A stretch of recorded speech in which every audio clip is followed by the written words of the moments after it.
Imana yamugeneye imuhuza n'igikenya. Icyo gihe cyamukenyeye n'umunsi wa none yananga kwihangana akivuga ngo kiragahera mu munyororo kizapfiremo. Ariko nkongera gusaba Imana singiye ntabwo ari njye leta, ariko ku bwanjye yawugwamo nawe yawujije kabiri n'inshuti yanjye magara, amubuza ubugingo, amubuza kubaho n'imishinga yari afite. Yavaga mu mihanda yaza iwanjye akazana igikesi mu Banyarwanda mwe, kandi abantu ntihaba kuvukana nko gushobokana. Uyu mwana twari twarashobokanye kandi ntangana nawe, nta kuri navuga, ndekeye aho ngaho. Imana izamuha nta kindi. Ngabo mubyara wanjye mama we ukurikira papa. Ngabo azi Rwanda kubera amamagaye arambwira ati ngabaraje, atariko afite ubutumwa kandi wowe ugomba kubwakira, tukazamuherekeza mukajyana i Gisenyi. Data wacu twagomba guhura nawe akambuka ajya i Gikungu. Mumwakire ari saa munani z'ijoro kuri Katumbi. Maze kumwakira tujya kuri apartment yarafashe na mugenzi we, kuri apartment Kibagabaga aho yafashe. Turahajya abika ibikapu arakaraba, nanjye naho naraye na murumuna wanjye Emile.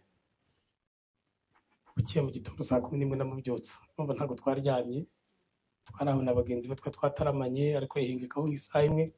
Namubyutsa ati ngabo rero nasabye ikibari cy'umunsi umwe, ejo ni kuri Noheli, nabwo n'undi munsi bampaye bakonji, tugomba kumanuka buriya butumwa bwa Muzehe Maguge tukabusohoza. Icyo gitondo twaramanutse, urumva ntitwaryamye, turamanuka. Twagera mu cyerera dushaka gufata imodoka aho tugenda, avuga ati shaho rero nidufata imodoka turazazanirwa, imodoka zigira ibyaha, ahubwo nidutege, nigira ikibazo dutege indi, nanga gufata imodoka kandi twa tuyifite. Umuhanda ni muremure, tujya Nyabugogo dufata prive, turamanuka Rubavu duhura na Oncle Muzahirwa. Uwo munsi ntabwo twagarutse, twaraye Gisenyi, ariko ngabo isera yambwira ati rero uzambuke unagende uwo musozi wo mwacu uzana burebe. Ngabo nshira ku ruhande, Muzahirwa atari kumva, arambwira ati rero Michel, ngende kumva mfite ubwoba, ntabwo ndi bugende, ntaho ndi bugire hakurya, ntaho ndi bugende, ndagarukira hano. Byose ngabo ntiwagenda ukagera n'Igoma nibura ukahamenya. Ati nzaba mbitekerezaho nzakubwira. Umwana yanga kwambuka, mpamagara se namubwira ati Muyomba, ngabo yambwiye ntari bugende, Oncle Muzahirwa reka agenda hakiri kare, butamwiriraho. Ngabo reka turaza kugaruka i Kigali, azaba agenda ikindi gihe azajyayo. Nanjye ndabwira ati niba ukumva umutima uri kuvuga ngo ntugende ntujyeyo. Tugiye twara Gisenyi, tukiva guhura na Muzahirwa, namujyanye kwa Sara, avuga tugenda uramutse Nyakorome. Icyo gihe namugaye papa nsanga ari hakurya. Tukiva kwa papa tujya guhura n'abandi basore bagenzi bari bazanye, turataramana muri iryo joro. Twarayo kabiri, ejo ndagaruka wasigara nabo basore. Ngabo yarantaramiye iwanjye, yansuye neza, twari dufitanye ama projet twagomba guhuza. Yaransabye murumuna wanjye ko bagomba kubana, aramubwira ati rero shawa mwana Emile, ndikumwe n'urungano rwanjye, nujya ugira ishida ntuzongera guhamagara Michel, ntabwo ujya umpamagara Michel ko murusha amafaranga, ujya umbwira ibibazo. Michel ndabizi nawe afite byinshi akurikirana. Emile baramaranye ukwezi bararana bagendana, na rero joro bamugonga. Emile yaramubwira ati rero ngabo dore tugiye saa 6 z'ijoro, reka ntahe njye kuko mfite kati mu gitondo. Arambwira ati ubwo bw'ishuri fata urufunguzo rw'icyumba, genda uryame, ndaza ngusange nanjye ndagukomagira cyangwa guhamagara umfungurire. Muri iryo joro ntabwo nari ndi i Kigali, nari nagiye ku paritingira Nyakinama. Nahageze nka saa 3 z'ijoro,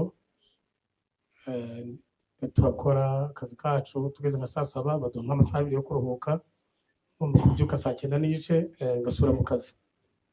Muri aya masaha abiri nakuyeho telefone, ndavuga ati ko byamera kose reka mprofite nduhuka aya masaha atagira umuntu umpamagara nshiramo reveil. Icyambabaje gikomeye rero, narabyutse telefone nyisubijeho nsangamo apeli z'abanyamerika nka 80. Nsanga shangazi yambuze abana be, mon oncle Maguge arambwira ati se koko umugabo yapfuye. Ntabwo byari byoroshye kugira nese njya kureba fandi, nabwira ati rero umwana wacu arapfuye. Umufandi twaturi kumwarambira ngo izi saa 9 ntabwo wogenda utagira ingorane uhura nazo mu nzira, bwangane buke tugwa imodoka ikugeze muri gare Musanze ubona utahe. Ariko nese mpamagara madame yaravuyeyo na Emile barambwira ati ngabo byaragiye tumusebura mu rugo Kacyiru. Biragoye ariko turakomeye kuko Imana ari byose, Imana ibizi impamvu. Mukomere, reka simvuge byinshi. Asante. Ngabo ndi murumuna we, ngabo kuva yajya hanze bagiye turi abana, ngabo ageze hanze ntabwo twavuganye cyane, ahubwo bigashoboka nyine twaravuganye. Ngabo ndabyibuka kera tukiri mu nkambi, twakunda guserezanya nkuko ari umuvandimwe twari tunaturanye muri karitsiye, ukuntu twaserezanyaga kubera ko nitwa Heritier ukanyita karitsiye, nawe kubera ko yitwaga Kabirima twakundaga kumwita Kabiriti.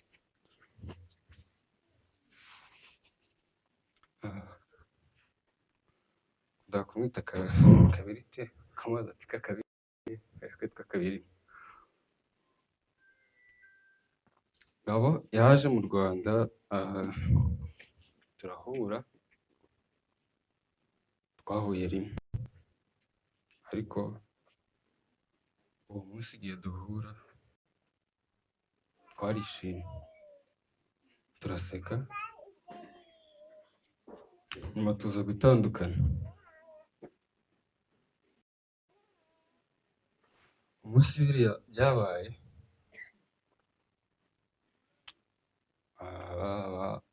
ahindi mu rugo ntegereje mukuru wanjye Aime, nakinguye geti, akihagera bahita baduhamagara baratubwira ngo Ngabo baramugonze. Ndamusubiza inyuma ndamubwira ngo tugende, arambwira ati uretse, wasanga nyine bari gukina kuko we ejo bari babonanye bamaranye akanya, aho bari nawe niho yari ari, asa nk'udashaka kubyumva ko ntabwo nyine kubyemera. Turitegura, ubwo Muhire yari ari kuduhamagara ari kutwihutisha, ubwo twagezeyo turi mu modoka, ariko imodoka numvaga iri kugenda gakeya ngashaka gufata moto. Twageze aho byabereye, njye navuye mu modoka tutaragerayo neza, naramanutse nsanze Ngabo aho aryamye, ndapfukama mukoraho, nari kuvuza nsanga byanze byarangiye. Nagiye ku ruhande ntabwo kubyemera, ndavuga ati ibi ntabwo bishoboka, ntabwo ari Ngabo, ko just mu maso yiwe nabonaga nyine atari we bitewe n'ukuntu yari ameze. Nabuze imbaraga njya ku ruhande ndahagarara, ntabwo kubyemera, arasirikasiyo nabyemeye ari uko mbonye mukuru wanjye Aime ataye amarira, nayabuze, nari nananiwe kurira. Ati se Aime kari mukuru akaba arizi, we deja yamaze kubyemera ko ari byo. Ubwo nanjye amarira atangiye gutemba, mbura amahoro, ndicara mushyira mu giseke barapfuka tujya muri morgue kuko bwari bwije ntabwo nari ndi kubibona neza n'amasozi n'amarira menshi mu maso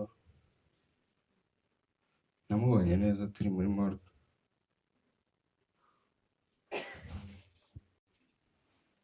Ngabo muri kubona hano gutya ntabwo ari gutya yari asa muri morgue yari yahindutse kubyemera ndavuga ati ntabwo ari Ngabo twaratashye tugeze mu rugo ngeze mu cyumba nibwo nabonye amarira ndavuga ati reka ndire nararize abantu barampamagara bamwe na bamwe naze kubafata umuntu nafashe ni Elise nawe yumva ibyo ndi kunanirwa kuvuga amakuru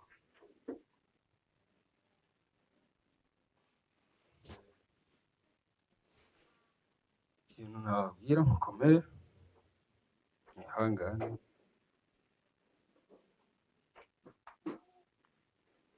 kubura umuntu uri mu myaka nk'iya Ngabo birababaje cyane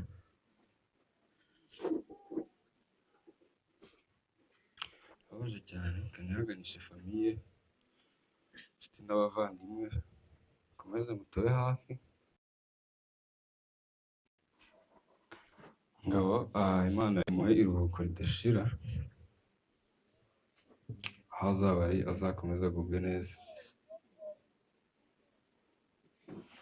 Aramutse wese biragoye bijya bingora cyane kuvugira imbere y'abantu mwihangane Ngabo ndabyibuka ku munsi nagiye gusura papa mudogo mu nkambi Tumba hari 2015 nta telefone nagiraga natwaye telefone ya mama nanjye mpamagara papa mudogo arangije ahereza Kabirima telefone aza kumfata ko niba ari kagiye kuruyaga niyo kigiye navire mu modoka Ngabo nkimubona nahise mwibwira kandi ntabwo twari twagize tubonana n'umunsi n'umwe ariko nkimubona nahise mbona ko ari we papa mudogo yari yambwiye ko Ngabo ari uje kumfata twarazamutse tujya mu rugo yari umwana mutoya kuri njyewe kuko Ngabo murusha imyaka itari hasi y'5 urumva yari akiri mutoya aho twari turi mu kigero kimwe n'abamariza n'abajidite ntabwo rero Ngabo twabashaka kuganira cyane 2016 nibwo yagiye muri Amerika yagiye nta bintu byinshi tuganira agezeyo n'ubundi navuganaga na ba Patrick abamariza n'abajidite kuko Ngabo n'ubundi yagiye stira akiri umwana nta bintu byinshi bifite byo kuganira nawe umunsi yaje mu Rwanda Judith yarapostinze ntabwo nari mbizi ko yaje amubaza ngo yaje mu Rwanda arambwira ngo yego ahubwo yahageze abwira ari hehe yaje wenyine Judith arambwira ngo yaje wenyine kubera yaje mu bikize ukabona kuryoshya bya gisore wa muhungu we message nazisubiyemo ejo bundi nibwo nabitekereje avuga sawa ubu ntabwo arabona nimero yo mu Rwanda nayibona tuzavugana ariko n'ubundi yo kuri WhatsApp yo nari nyifite ko njye mbahana i Kigali n'ubundi numvaga ko kubonana nawe bizanyorohera Ngabo twabonanye kuri graduation ya Ephraim ninjye n'ubundi wagiye kumuzana ku modoka ninjye wamweretse aho aparika yari kumwe na mugenzi we witwa Justin baraza twishimana tukadusererezanya ko nabonaga igihagararo by'imyaka ntabwo nari nkibitekereza nuvuga ko n'undi ari urungano rwanjye Ngabo dutera story tukaganira tugasererezanya arangije ibirori birangiye tuzaze ku modoka ndi gushakira Ephraim imodoka imucyura kuko yari afite ibintu byinshi Twizere nsanga yakiwe ba muzehe. Niba se Twizere no nyamuhamagare ko ari imodoka yari isigaye. Arangije arambwira ngo yebone se ngo ni ngombwa. Reka nze ndamucyura. Ndavuga okay nta kibazo. Ubu nasanze yaramaze kwicara mu modoka. We na Juste bahita basohokamo baza tuganirira hanze. Afungura butu aba ariyo yicaraho. Turaganira. Ko nari mfite ibindi bintu byinshi ndimo kwirukankamo, ajya ngenda nkongera nkamusanga. Ubuze ko narebye muri butu mbona mo Godiyo. Tambwira kabo gishyira umupira. Kuko ngo utagize ngo dukine. Kuko ndimo gupanga konje mu cyumweru cyari bukurikireho. Tavuga nzaza dukine. Tavuga ariko rero nubwo nzaza ngo dukine ntago dore mfite. Arambwira ngo izisa zagukwira. Tavuga Tata nkuramo inkweto nari nambaye ndazambarira aho ngaho. Mbona zirankwiriye. Tayi arambwira ngo cyaze twaruzangurira izanjye. Arambwira ngo yatwara izi ngizi nzagura izindi.